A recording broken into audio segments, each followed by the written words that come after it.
नमस्कार साथियों, स्वागत है आपका द मन पॉलिटी क्लासेस में। आज से हम शुरू करने जा रहे हैं एक हमारा नया यूट्यूब चैनल, जिसके माध्यम से हम इसमें राजनीति विज्ञान से संबंधित सभी प्रश्नों को और कॉन्सेप्ट्स को क्लियर किया करेंगे।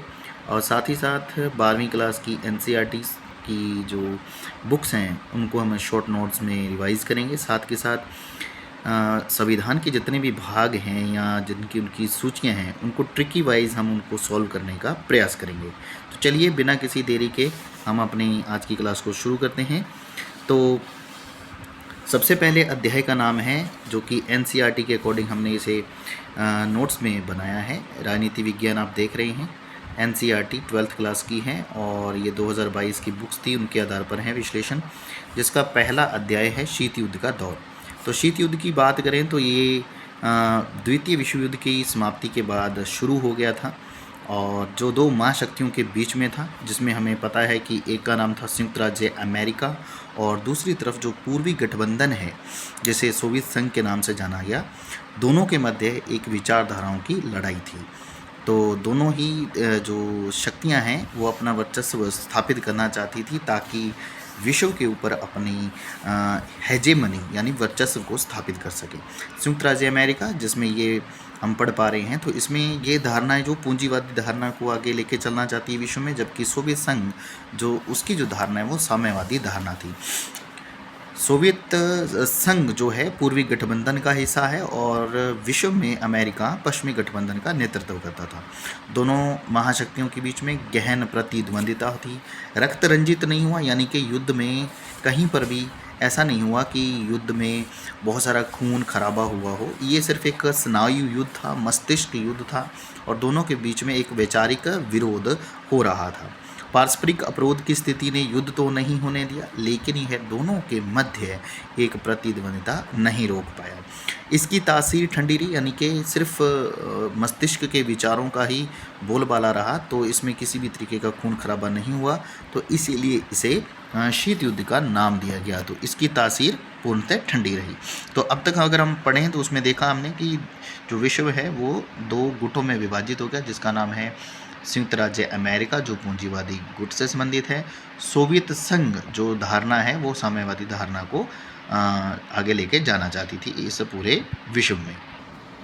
दो ध्रुवीयता का प्रारंभ हो जाता है। इसमें यूरोप जो है दो भागों में परिवर्तित हो गया। एक है पश्चिमी यूरोप, जिसमें अमेरिका इसका लीड कर रहा था, जबकि दूसरी तरफ पूर्वी यूरोप है जो सोवियत संघ के नाम से जाना गया। यह खेमे पश्चिमी और पूर्वी गठबंधन कहलाए। जैसे कि हमने पहले ही पढ़ा कि पश्चिमी जो खेमा है वो अमेरिका जो एक पूंजीवादी गुट की तरफ अग्रसर था, वहीं पूर्वी गठबंधन जो सोवियत संघ के नाम से जाना गया वो पूर्वी गठबंधन में आगे आया।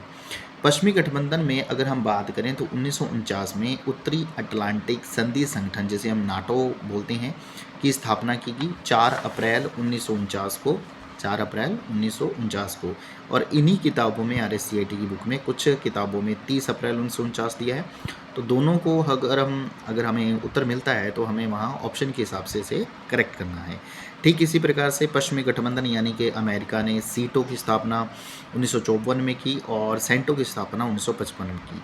और ये सारे के सारे नाटो, सीटो, सेंटो जो हैं एक सैनिक गठबंधन थे और इन्हीं सैनिक गठबंधनों के माध्यम से अमेरिका पूरे विश्व में अपना हेजेमनी, जिसे हम वर्चस्व कहते हैं, वो स्थापित करना चाहता था। चलिए आगे बढ़ते हैं।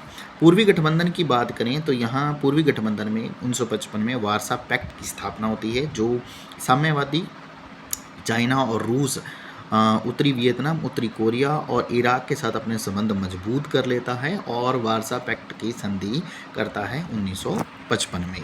तो ठीक अगर हम इसे समझना चाहें तो जो नाटो, सीटो और सेंटो थी उसकी प्रतिक्रिया के रूप में वार्सा पैक्ट की स्थापना रूस के द्वारा की गई थी शीत युद्ध के दौर में। दोनों महाशक्तियां आमने सामने हो जाती हैं। कोरिया युद्ध 1950 से 1953 में, बर्लिन का युद्ध 1958 से 1962 में, कांगो का युद्ध 1960 में होता है और क्यूबो जो एक क्यूबा छोटा सा प्रदेश था अमेरिका के आसपास, तो 1962 में यहाँ पे एक कह सकते हैं कि चरम सीमा पर शीत युद्ध चला गया था और उस समय फिदेल कास्त्रो यहाँ के राष्ट्रपति थे और वहाँ के सबसे बड़े नेता अगर हम यूँ कहें तो और वियतनाम और अफगानिस्तान में व्यापक जनहानि भी वहाँ पे होती है। इसी प्रकार 1961 में बे ऑफ पिग्स का भी नाम आप पढ़ेंगे जब शीत युद्ध के बारे में आप पढ़ते हैं, तो बे ऑफ पिग्स 1961 में। शीत युद्ध के घटनाक्रम की बात करें तो सबसे पहले 1947 में साम्यवाद को रोकने हेतु अमेरिकी राष्ट्रपति ट्रूमैन का सिद्धांत था, जिसे ट्रूमैन सिद्धांत भी कहा जाता है। क्या कहते हैं? ट्रूमैन का सिद्धांत। 1947 से 1952 मार्शल योजना आती है, जिसमें पश्चिमी यूरोप के पुनर्निर्माण में अमेरिकी सहायता की जाती है।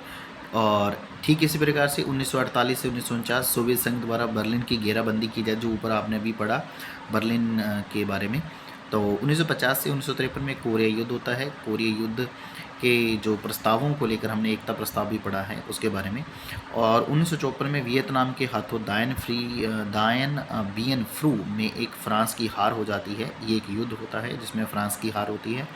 जिनेवा समझौते पर हस्ताक्षर कर दिए जाते हैं और हस्ताक्षर होने के बाद सीटों का जो है गठन किया जाता है, जो एक सैनिक गठबंधन था, यानी कि सैनिक संगठन था। और 17वीं समानांतर रेखा द्वारा वियतनाम का विभाजन भी कर दिया जाता है 1954 के आसपास और उसके मध्य। 1954 से 75 के बीच में वियतनाम में अमेरिकी हस्तक्षेप होता है, यानी वहाँ अमेरिका हस्तक्षेप करता है। 55 में अगर हम बात करें बगदाद सेंटो, पहले सेंटो को बगदाद ही के नाम से जाना जाता, बगदाद समझौता इसे कहा जाता था, तथा वारसा संधि के नाम, और वारसा संधि भी उधर रूस इसके प्रतिक्रिया के रूप में 1955 में वारसा संधि की स्थापना करता है। 1956 में हंगरी में सोवियत संघ का हस्तक्षेप।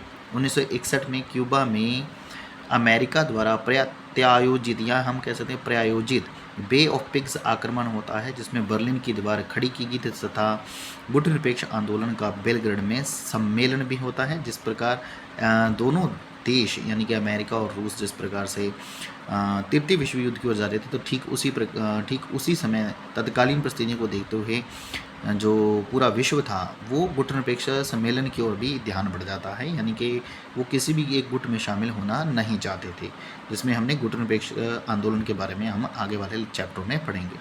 1962 में क्यूबा का मिसाइल संकट होता है। 1965 में डोमिनिकन रिपब्लिकन में अमेरिकी हस्तक्षेप। 1966 में चेकोस्लोवाकिया में सोवियत हस्तक्षेप।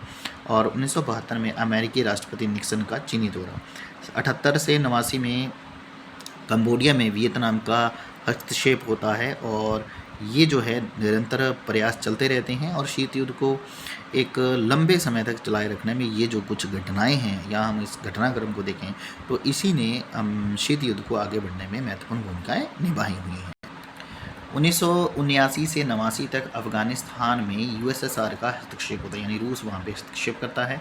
85 में गोर्बाचेव वहाँ के सोवियत संघ के राष्ट्रपति बनते हैं और दो सुधार की प्रक्रियाएं शुरू करते हैं, जिनका नाम है पेरेस्ट्राइका और ग्लास्त्रोनोत। पेरेस्ट्राइका का मतलब होता है पुनः संरचना और ग्लास्त्रोनोत का मतलब है खुलापन, यानी एक सुधारिक प्रक्रिया थी जो वो रूस को आगे लेके जाना चाहते थे, लेकिन वहाँ के लोगों में ना तो धैर्य नहीं रख पाए और कुछ लोगों में जल्दबाजी में थी कि वो जल्दी जल्दी सुधार हों। तो दोनों जो ये सुधार थे ये सोवियत संघ के पतन के कारण भी आगे जाके चल के बनते हैं। 1989 में ही बर्लिन की दीवार गिराई जाती है, जो बर्लिन दो भागों में पूर्व और पश्चिम में बंटा हुआ था। 1989 में बर्लिन की दीवार गिरा दी जाती है और जो बर्लिन यानी कि जो जर्मनी का हिस्सा है वो जर्मनी का एकीकरण 1990 में हो जाता है। ठीक इसी प्रकार 1991 में अगर हम बात करें यूएसएसआर यानी सोवियत संघ यानी रूस अगर हम बात करें उनका विघटन हो जाता है और शीत युद्ध की समाप्ति हो जाती है 25 दिसंबर 1991 को। और यूएसएसआर 15 नए स्वतंत्र राष्ट्रों के बीच में बंट जाता है, जिसे हम CIS के नाम से भी जानते हैं। ठीक है, तो अगर हम बात करें इनमें सोवियत संघ के गुट के 3 जो सदस्य थे, जिसे हम पोजरों के नाम से याद रखेंगे। ठीक है, इसकी एक ट्रिक है छोटी सी, पोजरों, जैसे इनके पो से है पोलैंड, ज से है पूर्वी जर्मनी, सोवियत संघ है तो वो पूर्वी में है तो पूर्वी जर्मनी में रहेगा, और रोमानिया, रो से रोमानिया। अमेरिकी गुट है तो पश्चिमी जर्मनी, जिसे हमने बिज फ्रांस के नाम से याद रखा है, बिज फ्रांस, जैसे एपी फिज आती है तो बिज फ्रांस से आप याद रख सकते हैं इसे। तो पश्चिमी जर्मनी, ब्रिटेन, फ्रांस, तो ये कुछ गुट थे जिनके माध्यम से ये दोनों गुट अपने अपने गुटों को लेकर आगे चले और शीत युद्ध को आगे बढ़ने में महत्वपूर्ण भूमिकाएं निभाई। ठीक है, इसी प्रकार से अगर हम बात करें तो वार्सा संधि के सदस्य देश जो यूरोपीय संघ के सदस्य हैं, जैसे रोमानिया, बुल्गारिया, हंगरी और पोलैंड, ये वार्सा संधि के सदस्य देश थे और उसके साथ साथ ये यूरोपीय संघ के भी सदस्य बने। यानी इसे आप याद रखना चाहें तो बापरो हंगरी याद रख लो या बूपोरो हंगरी के नाम से भी आप याद रख सकते हैं।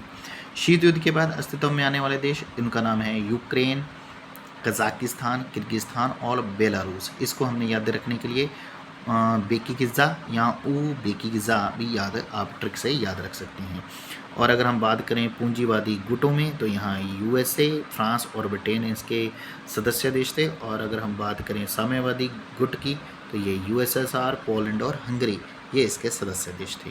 तो ठीक है, ये हमारी पहली वीडियो, आई होप आपको पसंद आई होगी और पूरी कोशिश रहेगी कि इससे भी अच्छा कंटेंट बनाया जाए। ये हमारी पहली वीडियो है और हमने हस्तलिखित नोट्स के द्वारा इसे बनाने की कोशिश की है। उम्मीद करते हैं कुछ अच्छा बेहतर बना होगा और उम्मीद है वीडियो पसंद आएगी। लाइक करें, अपने दोस्तों के साथ इसे शेयर करें और कमेंट सेक्शन में ज़रूर बताएं इसमें अगर कोई कमियां हैं, इसको और कैसे बेहतर बना सकते हैं। तो आपके सुझाव हमेशा आमंत्रित रहेंगे।